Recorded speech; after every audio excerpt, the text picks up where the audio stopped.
पूछा जाते समय कि बताओ मैंने भागवत सुनाई तुम्हें, तुम मरोगे कि नहीं मरोगे? आपकी मृत्यु होगी कि नहीं होगी? अच्छा आप लोग बताओ, आप लोगों की मृत्यु होगी कि नहीं होगी? जोर से जोर से हैं? होगी। ऐसा कितने लोग बोल रहे हैं कि मृत्यु होगी? ये सब नए श्रोता हैं। नहीं होगी कितने लोग बोल रहे हैं? ये पुराने श्रोता हैं। देखो हम लोग ऐसे पता लगा लेते हैं कि कौन नया श्रोता है कौन पुराना श्रोता है। आप लोग कह रहे हैं मृत्यु होगी, नहीं होती। जो भगवान से जुड़ गया, मीराबाई की मृत्यु कहाँ हुई? स्वामी विवेकानंद जी कहाँ मरे? आद्य शंकराचार्य जी कहाँ मरे? कबीरदास जी कहाँ मरे? रैदास जी कहाँ मरे? जो जगत से जुड़ता है वो मरता है, जो जगन्नाथ से जुड़ जाता है वो मरता थोड़ी। क्या कोई कहता है कि मीराबाई मर गया? बोलो। कोई कहता है कि ध्रुव जी मर गए? बोलो। कोई कहता है कि प्रहलाद जी मर गए? बोलो। कोई कहता है कि वशिष्ठ जी मर गए? बोलो। कोई कहता है कि स्वामी विवेकानंद जी मर गए? महान लोग कभी नहीं मरते।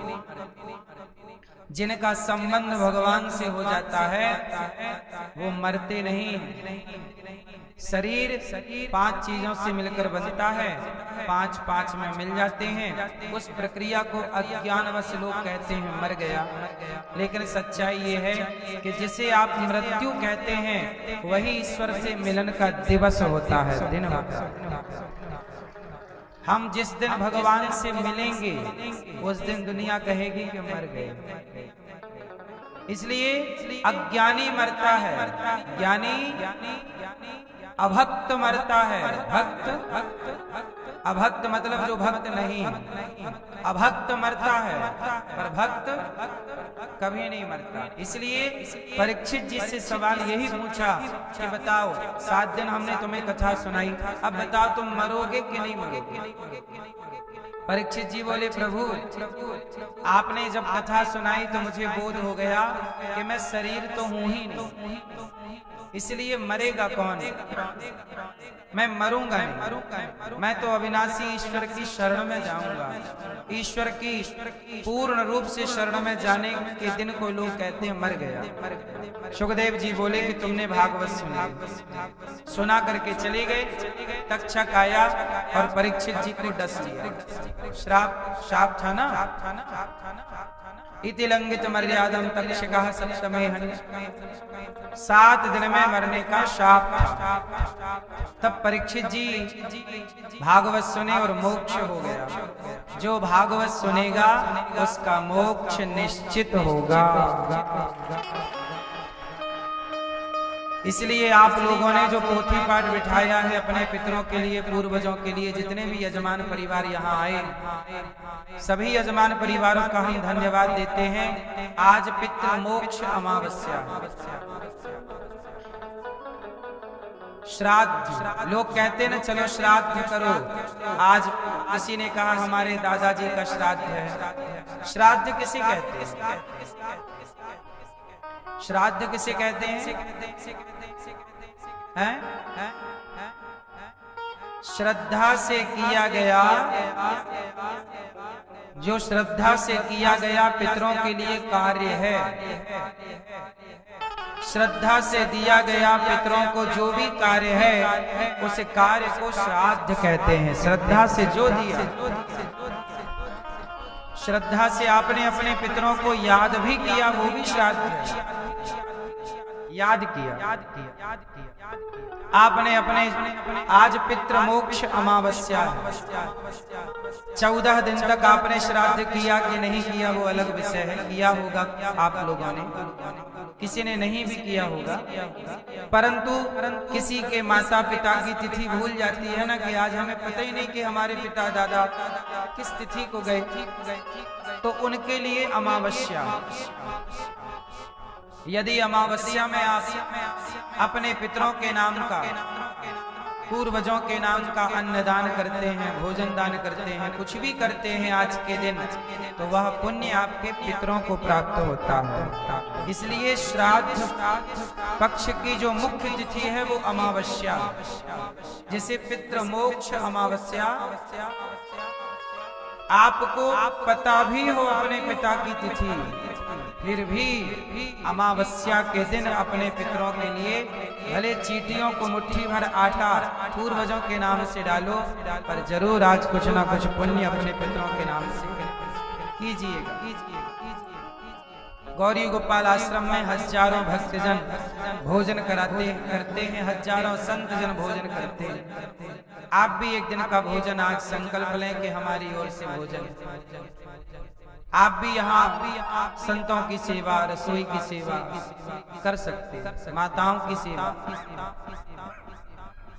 आज हमारे भैया श्री प्रदीप जी, आपने यहाँ पर वृद्ध माताओं के लिए, संतों के लिए, वृद्ध माताओं के लिए तो वृद्धाश्रम है, हम वृद्ध पिताओं के लिए भी और संतों के लिए भी कुछ बनाने का प्रयास कर रहे हैं। उसमें आपने एक कमरा बनवाकर 5 लाख रुपए का सहयोग आप श्री ने किया। भैया श्री प्रदीप जी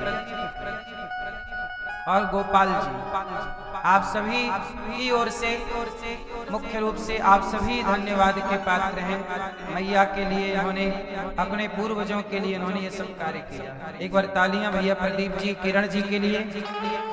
अर्पित जी, आकृति अग्रवाल जी बड़ोदरा से हैं आप। मैया श्रीमती राजरानी अग्रवाल जी, आपके पुण्य से ही ये सब कार्य इन बच्चों ने किया, और इस पुण्य का फल अब देखो, इन्होंने कमरा बनवाया। अब उस कमरे में संत लोग रहेंगे, वृद्ध पिता रहेंगे। यदि वो वहां बैठ के एक बार भी माला जपेंगे, राम राम जपेंगे, तो बताओ वो पुण्य किसे मिलेगा? हम और आप नहीं रहेंगे, पर हमारे और आपके द्वारा किया गया कुछ काम सदा जिंदा रहता है। वहां बैठकर कोई भगवान का नाम जपेगा। पहले के राजा महाराजा, बड़े बड़े लोग क्या बनवाते थे? धर्मशालाएं। क्या बनवाते थे?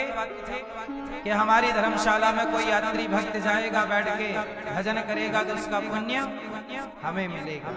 पहले के लोग कुआं खुदवाते थे, ताकि हमारे कुएं से कोई प्यासा पानी पिएगा तो उसका पुण्य मिलेगा। ऐसे ही आप भी गौरी गोपाल आश्रम में वृद्ध माताओं के लिए, वृद्ध पिताओं के लिए, संतों के लिए, अभी वृद्ध माताओं के लिए है, बहुत जल्दी यहाँ वृद्ध पिताओं के लिए और संतों के लिए भी, संत निवास और वृद्ध पिताओं के लिए भी वृद्धाश्रम, जो बेचारे परेशान हैं उनके लिए भी काम चालू है। बस आपका सहयोग होगा तो काम स्पीड से चल जाएगा। आपका ये सहयोग बहुत बड़ी ताकत है इस काम को आगे बढ़ाने के लिए। तो आपको भी ईश्वर लायक बनाए तो अपनी कमाई का कुछ हिस्सा, इसे बोलते हैं छाया का दान। जो किसी को छाया में रखता है, ईश्वर सदा उसे अपनी छत्र छाया में रखते हैं। आप सोचिए कि आप लोग जरा रोटी का दान करते हो, उस रोटी से, सहयोग से, आपके सहयोग से कितने लोगों को भोजन मिल जाता है। तो ये सब कार्य आपके द्वारा स्वर्गीय श्री राम प्रकाश अग्रवाल जी, मैया श्रीमती राजरानी अग्रवाल जी, प्रमोद बीना जी, प्रमोद बीना रानी अग्रवाल जी, विनोद रेखा रानी अग्रवाल जी और विमल सुषमा रानी अग्रवाल जी, कुलदीप संगीता रानी अग्रवाल जी, अशोक जैन, रुक्मणी जी, अनिल, नीलिमा और समस्त अग्रवाल परिवार, संजीव अग्रवाल जी, सीमा अग्रवाल जी।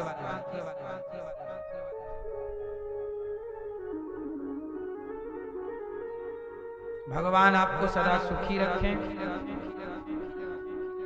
आज हरभजराम बीकानेर राजस्थान से हैं। इन्होंने एक कमरा बनवा करके सहयोग, कमरे की छत डलवा करके सहयोग किया और आपने 51,000 रुपए का सहयोग किया।